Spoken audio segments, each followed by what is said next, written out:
दिसंबर 1990 Arctic circle के करीब एक छोटे से गांव में दो वैज्ञानिक एक डेयरिंग एक्सपेरिमेंट करने जा रहे थे। एक्सपेरिमेंट का मकसद था कि वो इंसानों की ईएसपी या सुपर परसेप्शन को एनहांस कर सकें, जिससे इंसान की चमत्कारिक शक्तियों का विकास हो। उन्होंने एक डिवाइस तैयार की थी जो सब्जेक्ट को इलेक्ट्रोमैग्नेटिक रेडिएशन से दूर करके उनकी बायोलॉजिकल एनर्जी को एम्पलीफाई करती थी।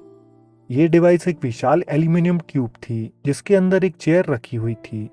डिवाइस बनते ही गांव के आसपास अजीबोगरीब चीजें होने लगी थीं। लैब के ऊपर disc shaped objects lights emit करते हुए घूमते थे। एनर्जी बॉल्स दिखाई देते और गायब हो जाते। लैब के अंदर जो डिवाइस के करीब जाता उसे अजीब सा डर और खौफ महसूस होता।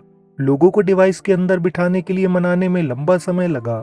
जैसे ही पहला सब्जेक्ट चेयर पर बैठा, एक ब्राइट फ्लैश ऑफ लाइट दिखाई दी। डिवाइस ने साइकिक एबिलिटीज तो बूस्ट कर ही दी, साथ ही सब्जेक्ट दुनिया में किसी भी जगह को देख सकता था और जल्द ही वो किसी भी जगह को किसी भी समय में देख सकते थे। इस डिवाइस ने 1950s की उस थ्योरी को साबित कर दिया था कि समय को हम जैसा समझते हैं वो है ही नहीं। Between the past, present and future is but a stubborn illusion.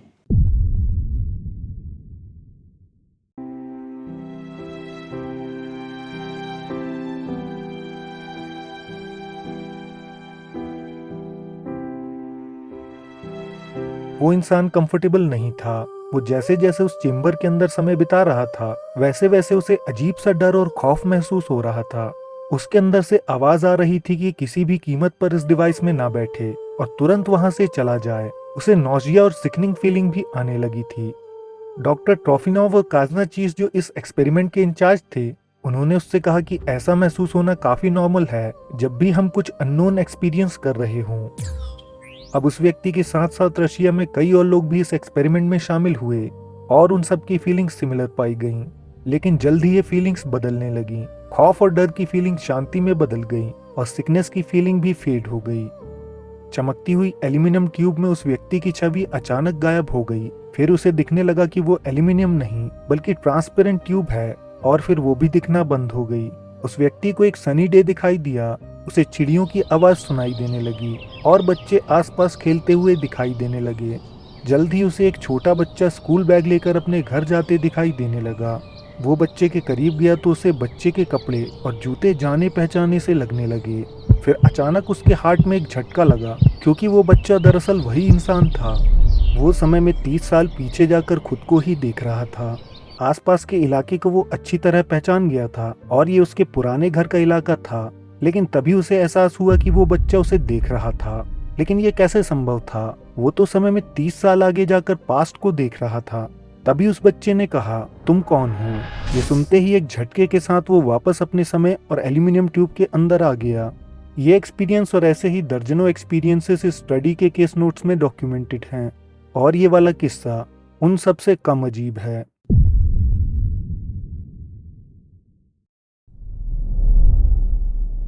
अगर हम इतिहास के महान वैज्ञानिकों की बात करें तो निकोलाई कोजिरेव कुछ खास मशहूर नहीं हैं, लेकिन अर्ली 20th सेंचुरी में वो एक जाने माने फिजिसिस्ट थे जिनकी थ्योरीज पर आज भी डिबेट्स होती हैं।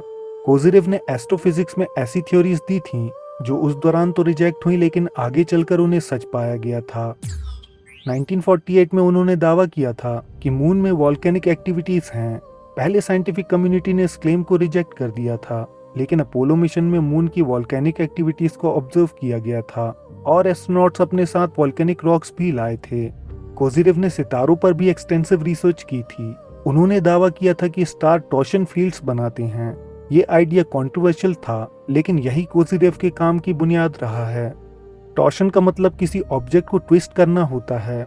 फिजिक्स में टॉर्शन वर्ड स्पेस और टाइम को ट्विस्ट करने के सेंस में इस्तेमाल किया जाता है। हमने आइंस्टाइन की थ्योरी ऑफ रिलेटिविटी के बारे में सुना है। उन्होंने कहा था ग्रेविटी कोई फोर्स नहीं बल्कि मास और एनर्जी के द्वारा स्पेस और टाइम को वॉर्प करना होता है।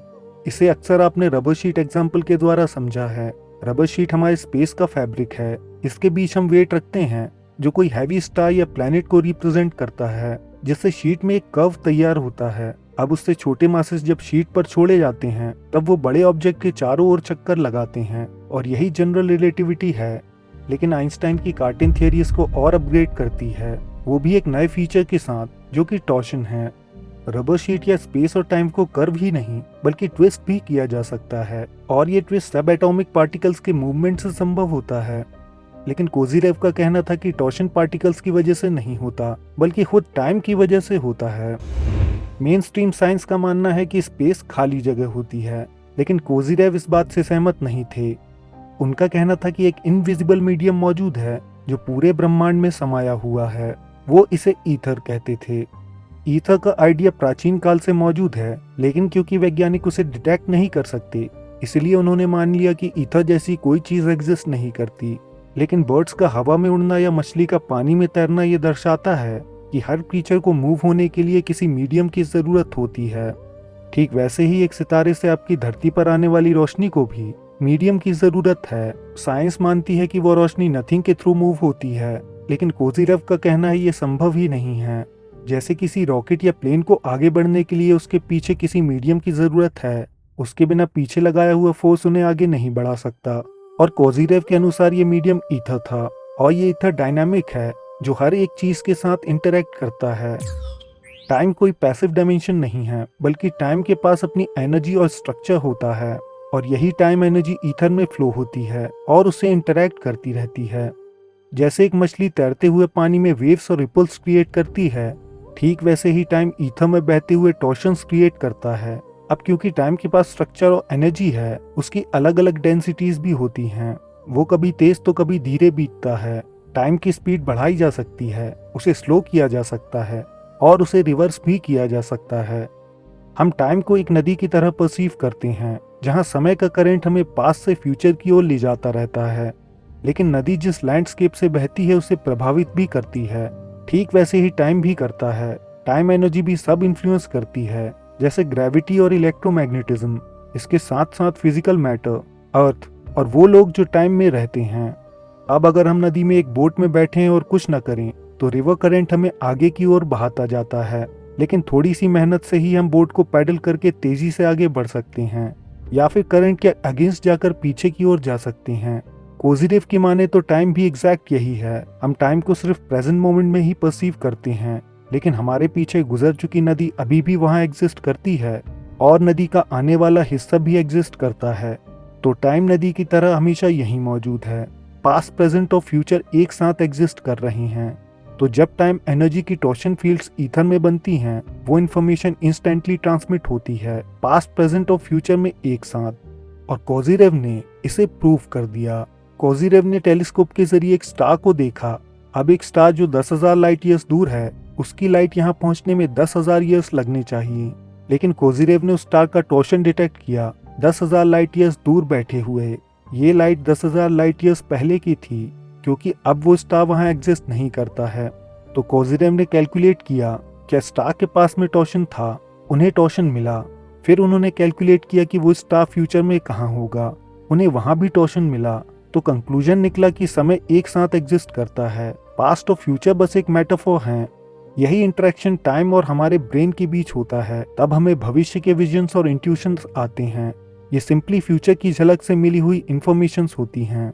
अब क्योंकि टाइम एक फिजिकल एनर्जी है जिसे तेज या धीरे किया जा सकता है, तो टाइम को रीडायरेक्ट भी किया जा सकता है। कोजीरेव ने फिर अपनी थ्योरी बताई जिसने पूरी दुनिया को शॉक में डाल दिया। उन्होंने कहा एक मिरर बनाया जा सकता है जो टाइम को बेंड कर सकता है। टाइम ट्रैवल एक मिरर के जरिए भी संभव है, और उन्होंने इसे प्रूव करने के लिए क्या किया, टाइम मशीन बना दी।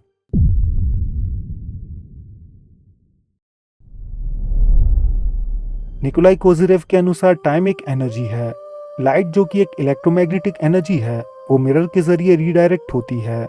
वैसे ही टाइम भी मिरर के जरिए रीडायरेक्ट किया जा सकता है। इस काम के लिए कोजीरेव ने कॉन्केव मिरर्स का इस्तेमाल किया। एंशिएंट ग्रीक्स और रोमन्स भी कॉन्केव मिरर का इस्तेमाल करते थे। वो लोग इनके जरिए सनलाइट को फोकस करके आग पैदा करते थे, किसी दुश्मन जहाज को दूर से ही जलाकर नष्ट कर देते थे। वहीं एल्केमिस्ट भी इन कॉन्केव मिरर्स का इस्तेमाल लाइट को स्टडी करने के लिए करते आए हैं। कोजीरेव ने एक डिवाइस बनाकर उसे पेटेंट भी करवा लिया। ये एल्यूमिनियम की पतली सी शीट थी जिसे खास डायमेंशंस में फोल्ड करके एक स्पाइरल बनाया गया था। कोजीरेव ने कई मेटल्स का इस्तेमाल करके देखा और पाया कि टाइम एनर्जी का रिस्पॉन्स सबसे बेहतर एल्यूमिनियम में होता है। शुरुआत में उन्होंने इसे काफी छोटा बनाया था, कोजिरेव की माने तो उनकी डिवाइस फ्यूचर में 10 सेकंड्स देख सकती थी और तभी सोवियत गवर्नमेंट ने कोजिरेव की रिसर्च को स्टेट सीक्रेट का नाम देकर क्लासिफाई कर दिया। कोजिरेव का अगला एक्सपेरिमेंट एक बड़ी डिवाइस बनाने का था जिसके अंदर समय तेजी से बीते और हम फ्यूचर में जा सकें।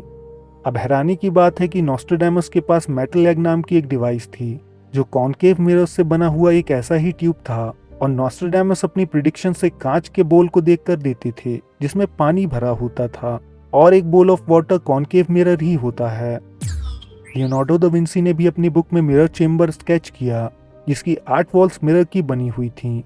जब कोजिरेव अपने नई डिवाइस को बना रहे थे तब सोवियत गवर्नमेंट उन पर नजर रख रही थी और ये टेक्नोलॉजी CIA के रेडार तक भी जा पहुंची थी। फरवरी 27, 1983 को जब कोजिरेव अपनी नई मशीन को टेस्ट करवाने ही वाले थे वो अचानक रहस्यमयी तरीके से मारे गए।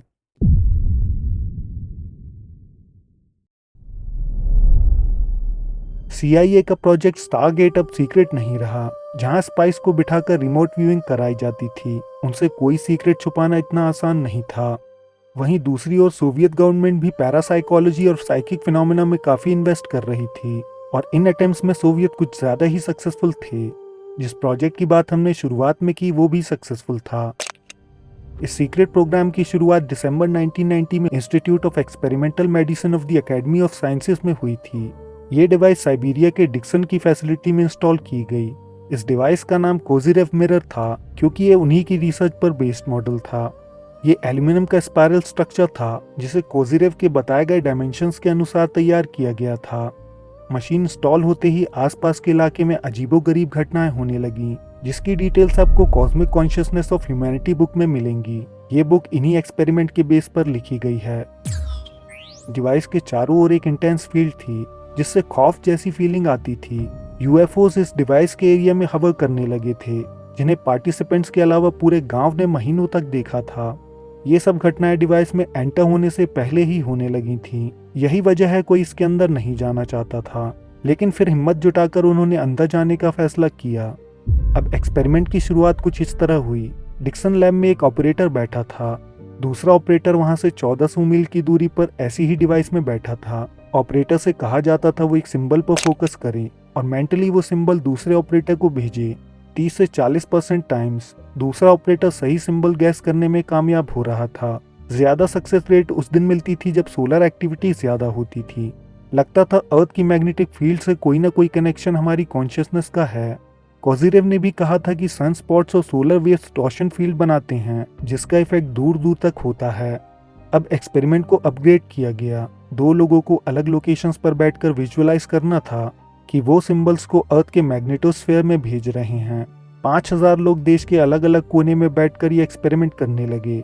मैग्नेटोस्फेयर जैसे ही एक्टिव हुआ तो सक्सेस रेट 95% तक पहुंच गई।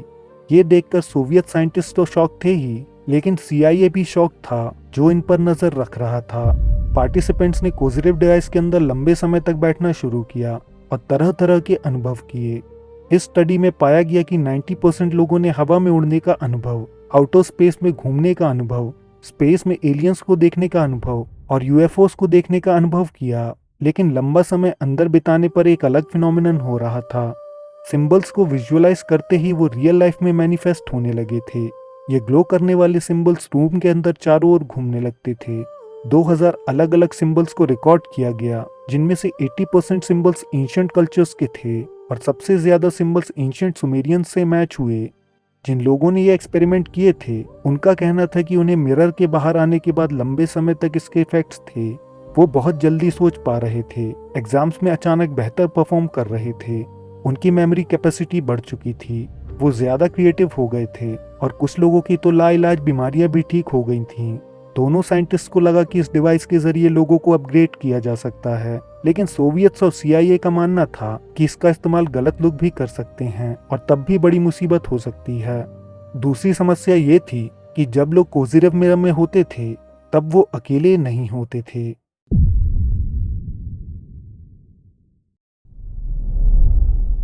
धीरे धीरे लोगों को महसूस होने लगा कि मिरर के अंदर उनके साथ कुछ एडवांस एंटिटीज भी होती हैं। पार्टिसिपेंट्स ने इन्हें ऑब्जर्वर्स का नाम दिया।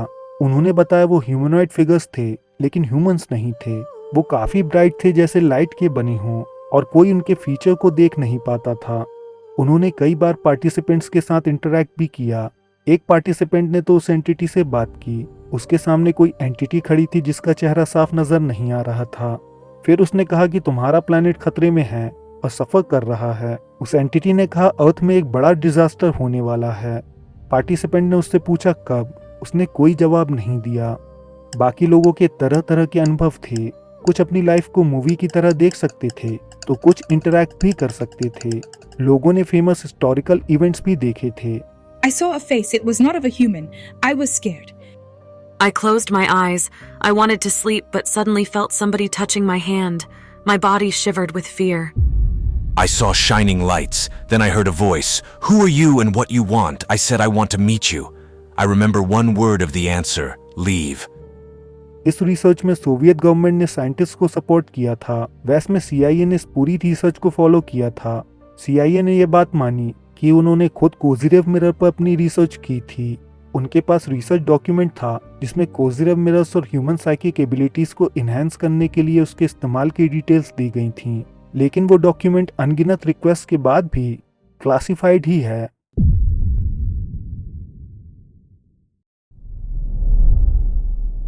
अब फैक्ट्स की बात कर लेते हैं। क्या ये स्टोरी ट्रू है?